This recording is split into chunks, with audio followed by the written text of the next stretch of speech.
لا إله إلا الله. زيد الله يعلم الجميع. والعلم سر من أسرار ربنا، جعلنا الله وإياكم من أهله. بدون هذا واسمه عمر ما الإنسان ما يكون كان شحال سوا ما جاتش من السماء. قال لي ما خلق شرق وغرب، ولكن لما لم تأتي من السماء أبقى كما هو وحتى لقي المولى. وعندما جاء الفتح من السماء لم يبرح مكانه، وبالتالي لم يغادر الحياة، وهو من أعلم علماء هذه الأمة. هذا هو. لهذا قلت المعلم حقيقة هو الله، نعم الأستاذ ولكن مجازا. وأما المعلم على الحقيقة إنما هو رب العالمين، علمني الله وإياكم من عنده. آمين. أتفضل. فتح الله على الجميع. واضح. الله يرزقنا وإياكم التسليم لأهل التسليم، وحلنا الله وإياكم بحسن الأدب، بحسن الأدب مع أهل الأدب. الله يفتح على الجميع. آمين. واضح.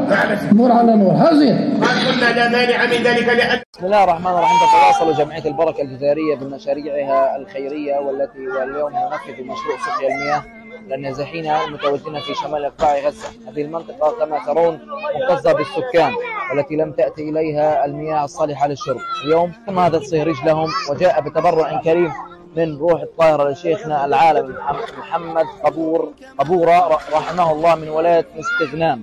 نسأل الله أن يجعل هذا العمل في ميزان حسناتهم، وأن يتغمد هذا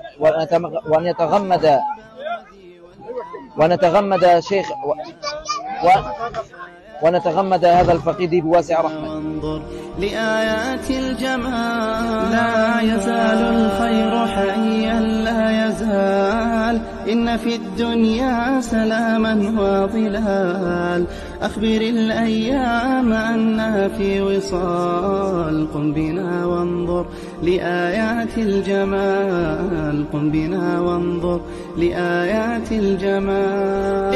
املأ لا تتركنا وحدنا ولو كنت وحدك، لا تكن كباقي القطيع الذين تخاذلوا وتواطؤوا وأصبحوا إلى مزابل التاريخ.